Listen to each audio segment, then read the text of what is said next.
Miarabantsika indray ary tompoko lasy tompoko vavy eto amin'ity fandarana Ambarao ity amin'izao alarobia atoandro izao amin'ny teny ity ny vahintsika ny pahalalana sady mpitsara IMBIKI HERILAZA miarabanao ny fandarana ary makasitraka amin'izao nanikenao ivahiny eto amin'ny fandarana Ambarao zao. Faly miarabanareo tompona andraikitra ato amin'ny fandarana, faly miaraba koa ny vahoaka malagasy izay manjoy an'ity fandaranareo ity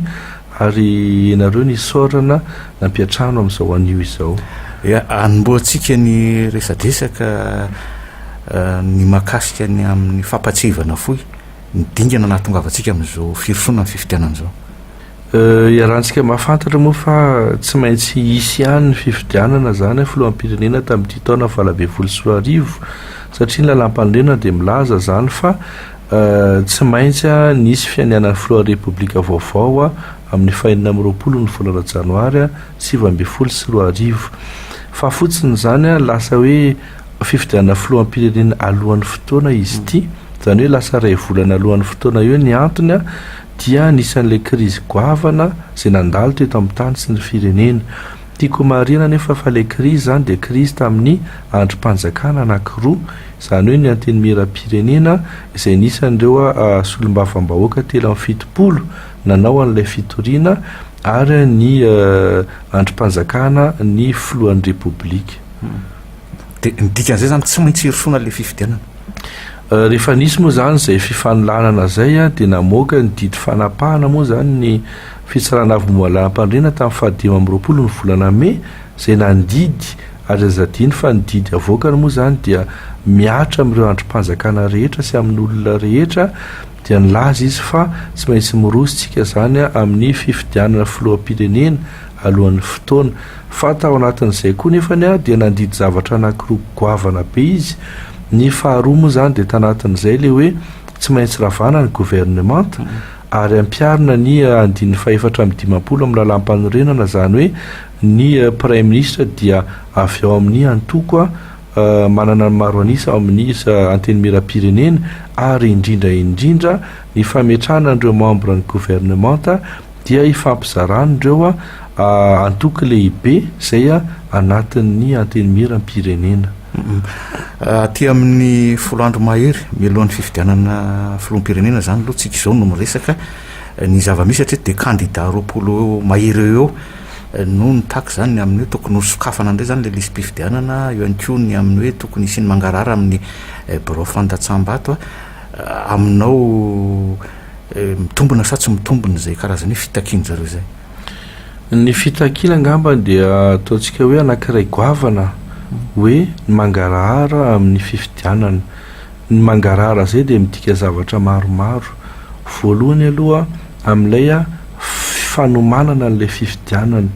tafiditra anatin'izay zany ilay lalam-pifidianana, tafiditra anatin'izay ilay lisy-pifidianana, tafiditra anatin'izay koa zany ilay fametrahana an'ilay birao-pifidianana. Ny aorinan'izay zany aorinan'ilay hoe mila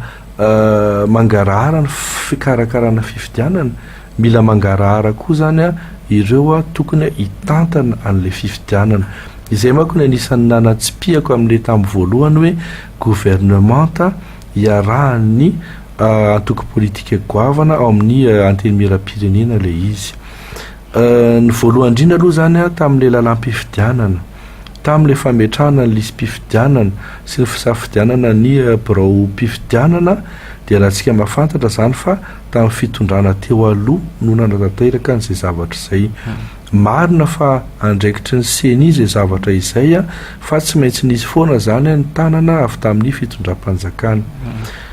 Anisany nefany mitsikera zany ary mangataka ny fanavaozana ny lisy-pifidianana io ireo nitondra tamin'izany fotoana izany. Zay aloha ny zavatra tiako homariana. Ny aorinan'izay zany dia amin'ilay hoe mpanatanteraka n'ilay fifidianana, izany hoe ny seni sy ny fitsarana avo momba ny lalam-panorenana. Azadiny fa ny seni zany dia efa napetraka efa ela ary olom-boafidy daholo ary zareo. Ary eto moa dia mahita fa tena miezaka kosa aloha ny seni amin'ny resaka hoe fanaovana mangarahara sy amin'ny fiainoana ny fitakian'ireo kandida izay everitsika zany fa hoe mangataka ny fanavaozana n'ireo lisy-pifidianana ireo. tafiditra anatin'izay koa nefany a ny fitsarana avy momba lalam-panorenana satria izy a ny tokony hamoaka ny valim-pifidianana. Eo zany anisan'ny fitakiana koa amin'ilay ny tompon'antoka amin'ilay fikarakarana fifidianana zany dia mangataka n'ireo olona ireo hoe hosoloana zany na ampiatoana ny fitsarana avy momba lalam-panorenana dia hosoloana fitsarana manokana mikasika ny fifidianana izay zavatra izay. Dia izay foana ilay mbola veriko hoe ireo olona ireo ny no anisany nametraka n'ilay lalàna, ireo olona ireo no anisany efa tafiditra tamin'ny famolavolana ny fikarakarana n'izany hoe fidirana ny fifidianana izany, ka lasa ohatrany tsy mety ilay izy satria efa tafiditra anatin'ilay fotoana fampielezan-kevitra isika, efa ambivotra zao ny idirana amin'ny fiodinana voalohany a, dia izay zany vao mametraka n'izay fitakiana rehetrarehetra izay. Zany efa miteny aminareo fa raha ameriny karakarana izay tsy mora satria ho averina amin'ny fokotany izay misa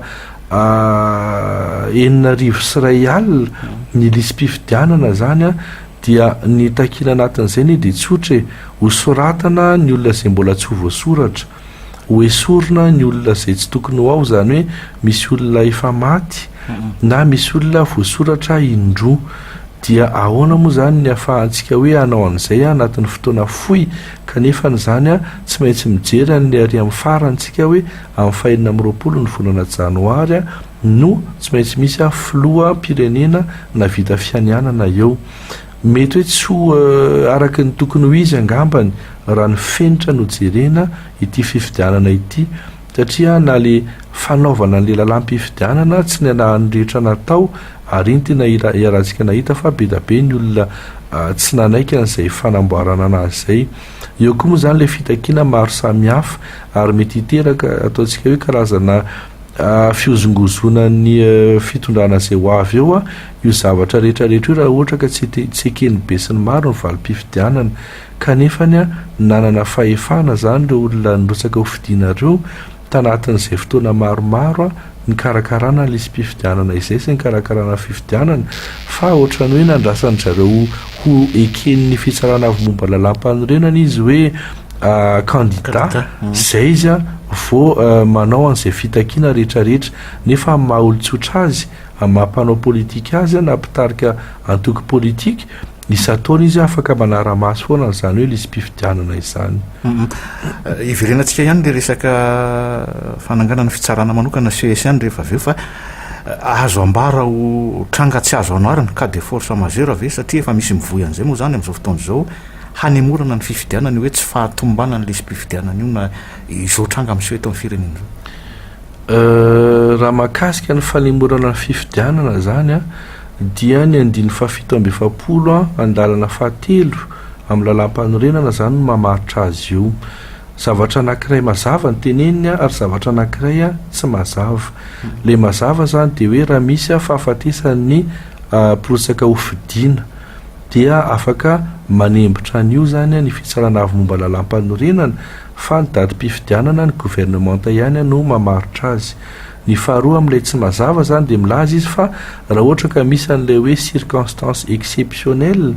na cas de force majeure, zany hoe zavatra tsy azo odivirana, dia afaka koa zany manapaka ny fitsarana avy momba lalam-panorenana hanembotra an'io ary ny gouvernemanta no mametra ny daty. Hatreto aloha zany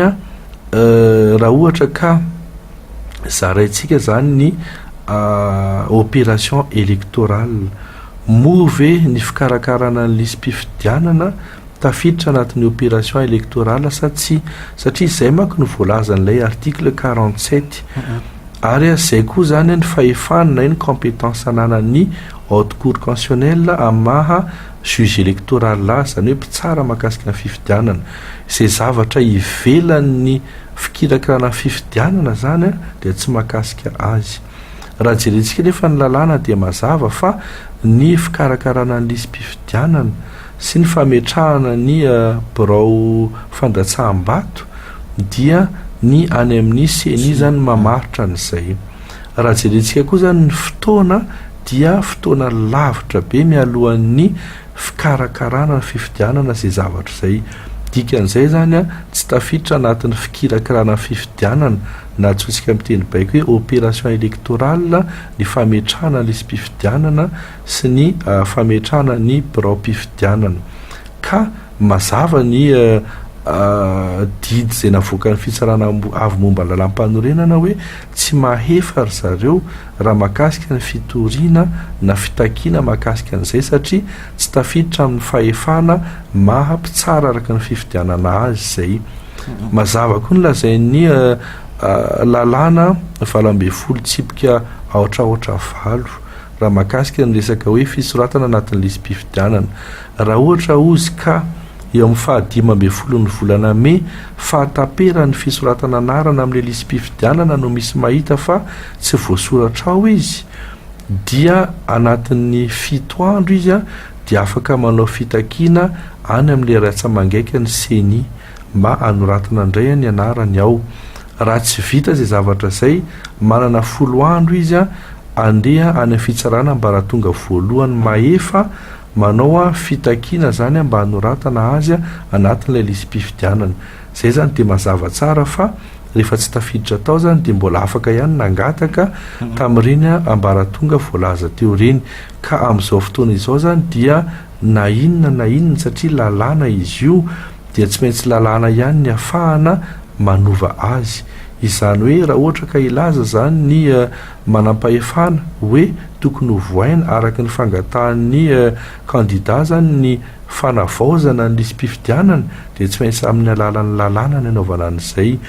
dia minoana ianareo fa mbola andalo any amin'ny parlemanta zay zavatra zay mbola andalo ny pitsopitsony rehetrarehetra tsy ho vita anatin'ny 3 volana nefa tsika tsy miala hoe masitsika le hoe mila filoham-pirenena anaty amin'ny 2020 ny volana janoary efa nisy koa fangatahana nataon'ny seni tany amin'ny OIF azadiny fa ny OIF efa manana ataontsika hoe raha eto Madagasikara 20 taona teo angambany zao ny traikefananany zareo raha mahakasika ny fanaraha-masony fifidianana teto amintsika teto dia efa nilaza koa ny OIF fa azo idirana tsara amin'ny fifidianana ny lisy mpifidianana zay misy amin'izao fotoana zao ono raha ny hevitrao ahoana ny fijerinao an'le reto kandida reto maro anisa kokoa zany le mendany amin'le hoe any amorana ny fifidianana raha mitaha amin'ireo kandidany amin'ny hoe dia aleo fa tsy maintsy irosotsika ity fifidianana ity fa efa hoarana ny lalàna io zany le somary olana kely amin'le move ny isan'ny kandida mangataka an'io ny ahafahantsika mamaritra hoe zay koa ny isan'ny vahoaka mangataka an'izay eto zany sika dia tsy afaka miteny mihitsy ny vahoaka no mangataka an'io satria mbola tsy nisy fifidianana mbola tsy fantatritsika zany le antsoina hoe légitimité na hoe le isan'ny vahoaka manohana ny kandida tsiraidray na le heverintsika kandida goavana na le heverintsika kandida salatsalany ary aminay moa zany zay manara-maso an'le fampiarana ny lalàna hatreto aloha dia mitovy daholo ny kandida tsy misy kandida lehibe tsy misy kandida kely fa mitovy ry zareo ka fahitako azy nafiry ny isany ny lalàna ihany tokony hampiarina amin'ny atsakany sy andavany ao anatin'izay rehetrarehetra zay andriamatoa IMBIKI HERILAZA misy ny fikononkononana n'le antsoina hoe conférence souveraine feonam-be-pirenena mahatapaka moa ny tenenany zareo azy ny amin'ny hoe dia ravana ny gouvernement tahatsangana le CES ny sisa 10 andro mahery kely melohan'ny fifidianana zany rehetrarehetra zany mety ho vahaolana ve zay amin'ny zay na tonga ny tenako tetsy amboalohany nanamarika tsara tamintsika fa nampiarina aloha tamin'ny fanendrena prime ministre ny 450 lalam-panorenana ary nampiarina ihany koa zany le hoe fametrahana ny maro anisa amin'ny antoko politika zany any amin'ny antenimieram-pirenena ho ao anatin'ny gouvernement izany hoe zareo rehetrarehetra zany efa tafiditra ao anatiny ao ihany radiniana lay didy fanapahan'ny fitsarana avy momba lalam-panorenana tamin'ny 2020 ny volana me koa milaza fa anjaran'ny gouvernement mahefa sy anjaran'ny seni zany no mikarakara ny raharam-pifidianana amin'izao dikan'izay zany everina fa ho toy ny manana n'ilay tsy fitanilana ihany ny gouvernement misy amin'izao zay zany aloha satria zareo rehetrarehetra zany no tafiditra ao anatin'io na dia hoe le krizy a no nitarika n'izay zavatra izay aza diny fa efa nisy fitorinana tamin'ny faefatra-ambin'ny no ny sy roa arivo sy ny fahadimy-ambin'ny sy roa arivo izay mahakasika ny premier ministre sy ny gouvernementa fa nazava ny zavatra voalazany HCC ka ity zany amin'le fiantsonay aminay teny baiko hoe nisy revirement jurisprudentiel nataony HCC tamin'izay zany laza izy fa tsy mandat impératif araka le voalazany andiny faraiky amin'ny fitopolo sy faharoa amin'ny fitopolo ny an'ny député amin'ny lalam-panorenana fa souveraineté populaire zao zany niverina tamin'izay izy dia dikan'izay tsy maintsy tafiditra anatin'izay ny député ka raha ohatra ka zay zany zavatra misy dia tokony hametrahana fitokisana ny gouvernementa zako aloha hatreto zany mahita fa misy fivoarany ihany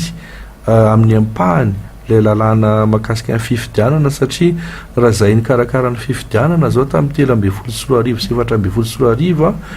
ny lalàna mahakasika ny fifidianana tamin'ny 2 sy 4 dia nazava hoe ny mpiasam-panjakana dia afaka manatrika fampirizan-kevitra fa tsy mahazo izy mandray fitenenana zay zany zavatra nisy tamin'izay dia rehefa avy eo zany nisy didim-panjakana ny voaka na maritra hoe izy adaoly zany ny mpiasam-panjakana izay tsy mahazo manao fampirizan-kevitra tamin'ity nefa le lalàna tena tonga dia nazava hoe ny mpiasam-panjakana rehetra sy izay olona rehetra miandraikitra asam-panjakana ambony dia tsy mahazo mihitsy manao fampirizan-kevitra hatreto aloha rahakoatra ny anankiroa sy telo izay mba hitako dia mbola tsy nahita mihitsy membre ny gouvernementa nanao fampirizan-kevitra ka azo heverina ihany hoe tokony hoe anatin'ny tsy fitanilana ihany ny gouvernementa amin'izao raha mahakasika ny fitsarana avy momba lalam-panorenana zaraintsika anankiroa ny asany